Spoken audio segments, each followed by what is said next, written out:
The Indiana Fever are considering a boycott after a shocking fan incident that has rocked women's professional basketball to its core. What was supposed to be a season of rising stars and exciting new talent has now exploded into a controversy that could change the future of the league forever. From fan behavior to league integrity, media narratives to the very soul of women's sports, this is more than just a game. It's a battle for respect, growth, and the future of women's basketball. And at the center of it all is the Fever's breakout star, Caitlin Clark, whose electrifying performances have taken the league by storm.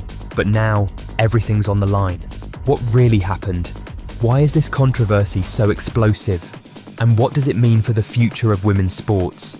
Stay tuned as we unpack every detail of this unfolding drama. You won't want to miss a second. Don't forget to like, subscribe, and hit that notification bell. Let's get into it. Just a few weeks ago, the Indiana Fever was an average team, struggling to make headlines. That all changed when they faced the Chicago Sky in a game that went down as one of the most electrifying in recent WNBA history. Caitlin Clark, the Fever's rookie sensation, put on a show that will be remembered for years. A triple-double, 4 three-pointers in one game, jaw-dropping passes, and shots that seemed to defy physics. Clark's rise is emblematic of a new era in women's basketball, youthful, fearless, dynamic.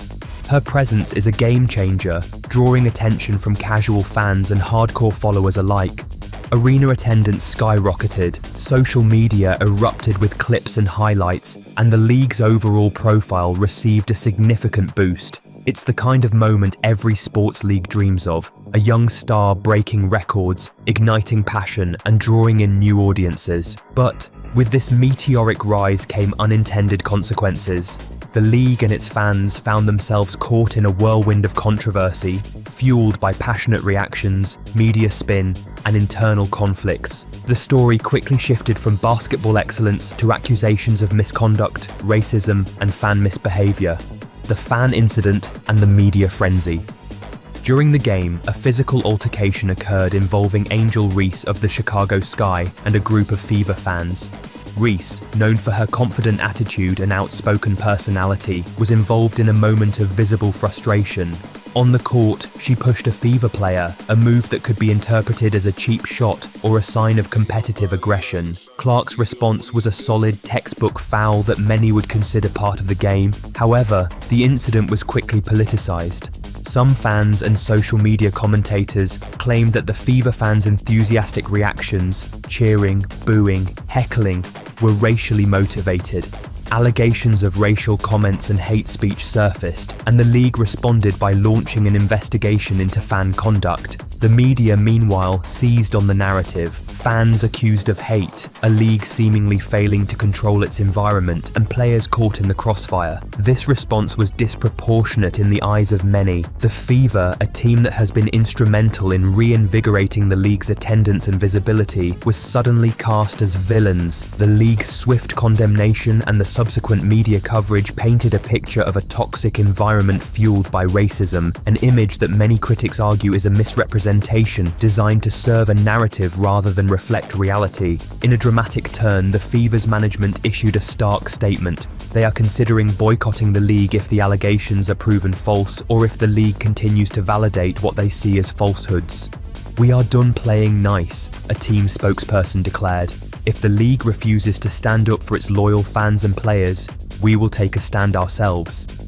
This threat is not just hyperbole, it's a symptom of deep frustration and a sign of how high tensions have become. The Fever supporters, many of whom are local fans, families, and young girls, have been portrayed unfairly by mainstream narratives. Their passion, cheering loudly, wearing jerseys, filling seats, is seen by some as disruptive, unruly, or even racist. Yet, these fans are the heartbeat of the league's recent resurgence. The potential for a league-wide boycott, or at least a significant stand from the Fever and their supporters, raises questions about the league's priorities. Is it more concerned with image and political correctness, or with fostering an environment where passionate fans and exciting players can thrive? Who are the real villains? The media has played a pivotal role in shaping public perception. Supporters of Clark and the league's rising stars argue that the narrative is being manipulated to suppress the very energy that could elevate women's basketball. The Fever's fans, who have helped fill arenas, are being painted as troublemakers, while the league and media focus on isolated incidents of alleged misconduct. This phenomenon is emblematic of a broader trend in sports, where controversy often overshadows athletic achievement. The story becomes less about the game and more about who said what, who did what, and which group is being cast as the villain. It's a tit-for-tat cycle that distracts from the core, young women showcasing their talent, fans supporting their teams passionately, and the league trying to grow its audience. The irony is palpable. Clark's spectacular performances are arguably the league's most significant asset, yet instead of celebrating her talent and the excitement she brings, the narrative is consumed by conflict, division, and accusations of hate. The racism narrative and its discontents. A central point of contention is the allegation that racial comments and hate speech were directed at Angel Reese by Fever fans. The league's swift support for these claims has led to widespread debate. Were these comments real or exaggerated? Was this a genuine case of racism or a misinterpretation fueled by bias and sensationalism? Many observers who were present at the game described the crowd as family-friendly, diverse, and enthusiastic, nothing out of the ordinary.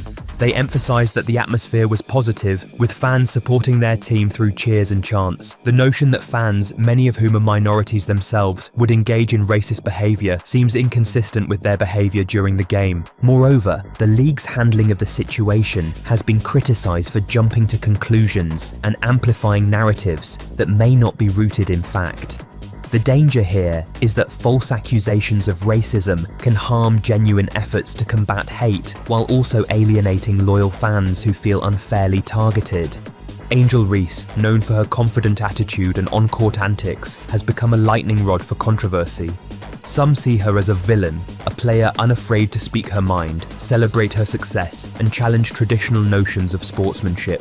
Others see her as a trailblazer, a symbol of the new wave of women's basketball that refuses to be boxed in. Reese's confrontational style, including her reaction to Clark's foul, has drawn both praise and criticism. Critics argue she overreacted, that her response was unsportsmanlike, and that she should maintain composure. Supporters contend that her reaction was natural, authentic, and part of the game's emotional intensity. The media has played into this dichotomy, often framing Reese as the bad girl of the league, an image that has been reinforced by her outspoken personality and the league's desire to maintain a certain narrative of respectability. This portrayal risks overshadowing her talent and the broader cultural shifts she represents. Underlying all of this is a deeper conflict, the league's struggle to define its identity.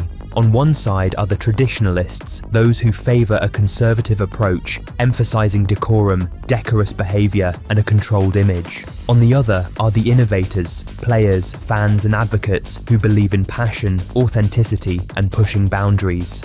The Fever's rise, driven by Clark's star power and fan enthusiasm, threatens the league's established order. Some league officials and media outlets appear uncomfortable with the level of passion and chaos, fearing it may tarnish the sport's image. As a result, they have sought to control the narrative, sometimes through accusations of misconduct or hate speech. This power struggle manifests in the league's inconsistent policies, selective enforcement of rules, and the tendency to favour certain players or teams over others. It's a classic case of old guard versus new wave, a battle over who controls the future of women's basketball. Women's sports are at a crossroads. The success of stars like Caitlin Clark and Angel Reese demonstrates that the sport can be lucrative, popular, and culturally relevant. Viewership records are being shattered, social media engagement is off the charts, and arenas are filling up, traits that many sports leagues envy. However, this growth comes with growing pains. The league's internal conflicts threaten to undermine its momentum. Fans who have been loyal for years now feel alienated if their passion is dismissed or portrayed negatively. The league's leadership must reconcile the desire for mainstream acceptance with the need to foster authentic enthusiasm. Moreover, the political and social climate adds layers of complexity. Allegations of racism and hate speech are serious, and the league must handle them delicately. Yet, overreacting or jumping to conclusions risks alienating core supporters and undermining the legitimacy of genuine efforts to combat discrimination. Fans are the backbone of any sport, and the Fever's supporters exemplify this truth. Their unwavering enthusiasm, cheering loudly, wearing team gear, filling seats, has played a pivotal role in the league's recent resurgence. Their passion fuels the energy in arenas, draws media attention, and helps elevate the sport's visibility. Ironically, their fervour is now being used against them in the narrative. Critics claim that passionate fans are disruptive or even racist, ignoring the positive impact they have on the league. This double standard reveals a troubling attitude. Support and enthusiasm are only acceptable if they conform to certain standards. Any deviation, no matter how genuine, is scrutinised and often condemned. So, where does the league go from here? The answer depends on its leadership's ability to prioritise growth, authenticity, and inclusivity over control and superficial narratives. The rising popularity of Caitlin Clark and the Fever suggests a bright future, one where stars can shine, fans can cheer loudly, and the sport can command respect on a global stage. But to harness this potential, the league must accept that growth is messy. It involves conflicts, passionate debates, and sometimes uncomfortable truths. The league can choose to suppress the energy that fuels its success or embrace it as part of the sport's evolution. The latter path requires courage, transparency, and a willingness to confront internal biases and outdated practices. At its core, basketball is about competition, skill, and entertainment.